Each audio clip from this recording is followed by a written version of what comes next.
João, por gentileza. O presidente Luiz Inácio Lula da Silva participou hoje, por videoconferência, da reunião presidencial da cúpula do BRICS em Kazan, na Rússia. Lula, lembrando, iria presencialmente ao evento, mas teve de cancelar a viagem internacional no último sábado, após cair no banheiro do Palácio da Alvorada, bater a nuca e precisar levar 5 pontos no ferimento. O presidente brasileiro fez um discurso curto, de pouco mais de 7 minutos, foi antecedido pelo presidente do Egito e seguido pelo presidente da Etiópia. A reunião foi coordenada pelo presidente da Rússia, Vladimir Putin, que está no comando rotativo do bloco. Em 2025, esse comando será ocupado pelo Brasil. No discurso, Lula recorreu a temas frequentes nas suas últimas participações em fóruns internacionais, incluindo o apelo contra mudanças climáticas, a defesa da taxação dos super-ricos e do combate à fome, crítica às guerras tanto no Oriente Médio como no leste da Europa, pedidos de democratização do acesso às vacinas e à inteligência artificial e a defesa da criação de uma moeda comum para transações entre países do BRICS, que assim não precisariam usar o dólar para fazer comércio uns com os outros. Inclusive, Pitoli, o presidente Lula disse que isso é uma das prioridades. E isso não pode ser adiado, que o banco, o bloco todo do BRICS deve agir logo com isso. E claro, esse debate, lembrando, é liderado sobretudo pela Rússia e também pela China. O presidente Lula reforçou bastante que isso não pode ser adiado, que eles precisam desenvolver uma moeda única para trabalharem ali e não dependerem tanto da moeda norte-americana. Pitoli. Primeiro, essa situação que não levou Lula, né, para a participação desse evento, né, aquele atestado de segunda, né, que o Lula apresentou, e aí a posição de Lula falando sobre o que falou, sobre meio ambiente, sobre guerras, enfim. Olavo, queria te ouvir. Lula, mais um discurso genérico, sem nada para acrescentar, mostrando que, de fato, o Brasil de Lula decidiu estar ao lado destes, Rússia, Irã, China, enfim, e vira uma pária no mundo, Olavo? Muito, muito bom falar disso, Pitoli. Lula mete o atestado na segunda-feira para, em princípio, não se desgastar com a negativa de Venezuela e Nicarágua entrarem no BRICS, mas muito bom, não entraram. Lula faz um discurso interessantíssimo, mas repetindo o modelo. Eu falo, mas na minha casa eu não faço. Então ele diz assim, temos que evitar a polarização, evitar os extremos. Mas Lula é o cara que no Brasil faz o extremo. Ele nunca foi o presidente do Brasil, ele é o presidente da esquerda. E cria no Brasil aquele péssimo conceito nós e eles, né? A diferenciação. Lula, insisto, até hoje, não desceu do palanque sendo presidente da esquerda, não o presidente do país. E sobre a questão econômica importantíssima, né?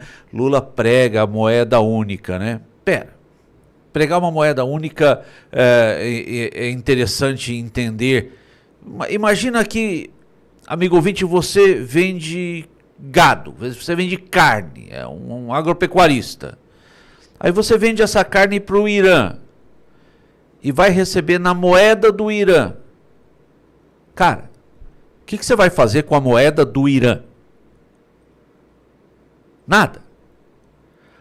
Mas por trás também de uma outra plataforma do Lula, que é a moeda, que é a retirada do dólar para uma referência de moeda internacional, essa não é uma pauta do Lula. O Lula é um fantochezinho do Putin. Essa pauta é da Rússia. E por que a Rússia quer desbancar o dólar como moeda internacional? É bem simples. A Rússia está sob sanção econômica por causa da invasão, da sua guerra. Então ela não pode basta ver, empresas internacionais, McDonald's, Mastercard, não atuam na Rússia hoje. E ela não é permitido que ela utilize o dólar. Então ela quer utilizar outra moeda, por exemplo, da sua parceira de BRICS, a China, para o comércio mundial.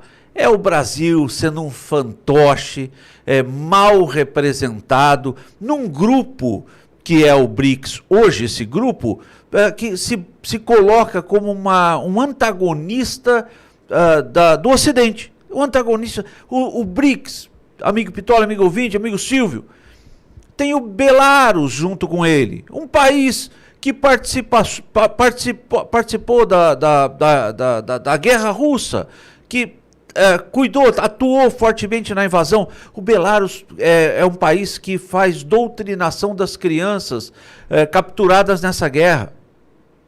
O Brasil é mal representado e no BRICS, que é um péssimo lugar para estar. Silvio, eu quero te ouvir sobre Lula, BRICS e essa situação hoje diplomática, né? O lado que o Brasil decidiu estar, Silvio.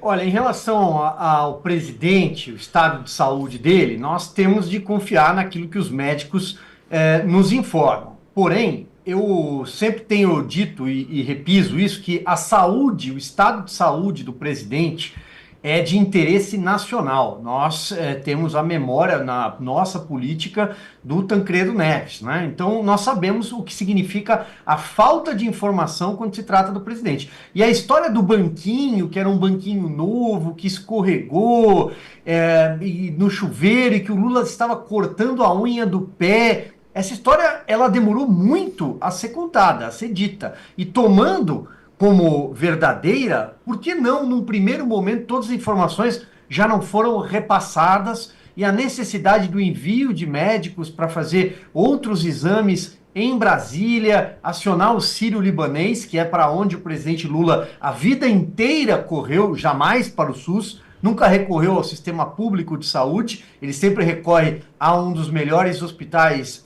do nosso continente, do mundo, que é o Sírio-Libanês. Mas, seguindo em relação ao discurso remoto, a fala remota sobre os BRICS, de antemão, é importante lembrar que o Lula trata o BRICS, que é um agrupamento de economias emergentes, informal, a título de apoiar, impulsionar projetos, fomentar projetos de infraestrutura em vários países. E o Brasil sequer é majoritário dentro desse agrupamento do ponto de vista financeiro. Estamos falando de 100 bilhões de dólares, o Brasil, claro que não tem a mesma fatia da China, por exemplo, dadas as proporções das economias. Mas qual é o ponto que a gente chega aqui? O Lula trata esse banco como se fosse dele, simplesmente porque ele pressionou para que o Marcos Trujillo deixasse a presidência, o comando desse banco, para instalar lá a senhora Dilma Rousseff, que ele entende ser alguém com conhecimentos sobre bancos, sobre operações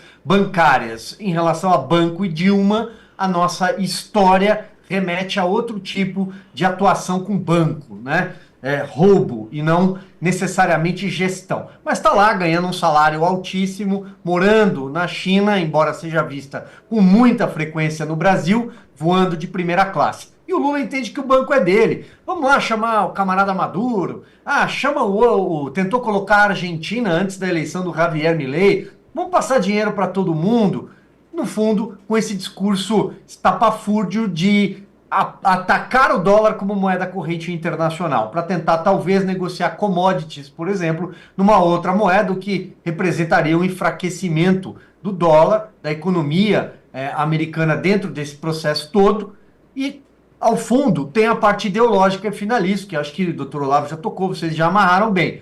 O Brasil está ao lado desses países, ombreando países como Rússia, como China, outros membros dos BRICS, outros que pleiteiam uma vaga nos BRICS, e também países que não estão lá amarrados, mas que ideologicamente estão alinhados ao que há de pior, né? Como eu digo, a caçamba de entulho ideológico do planeta, combate os valores ocidentais e que tem ideias empoeiradas, marxistas, aquela esquerda naftalina, né? O Lula, por exemplo, numa reunião dessa é capaz de soltar algo como imperialismo yankee, os estadunidenses. É mais ou menos como pensa a cabeça do Lula.